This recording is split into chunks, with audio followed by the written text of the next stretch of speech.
Hey guys, welcome back. In this video, I'm going to show you how to duplicate page template in Shopify. Let's get started. First, from your Shopify dashboard, go to Online Store. Then, click Customize. At the top of the editor, you'll see a drop-down, most likely showing Homepage.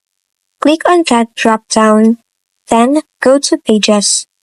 Next, click Create Template. Give your new template a name.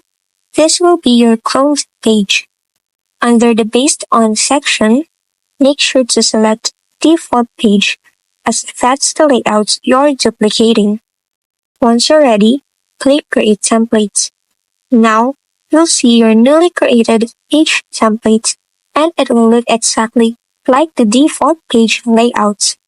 From here, you can start editing, add new sections, change content, or make design tweaks without affecting the original template.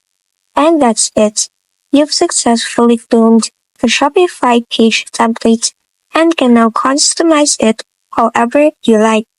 If this video helped you, don't forget to like, subscribe, and hit the bell icon for more.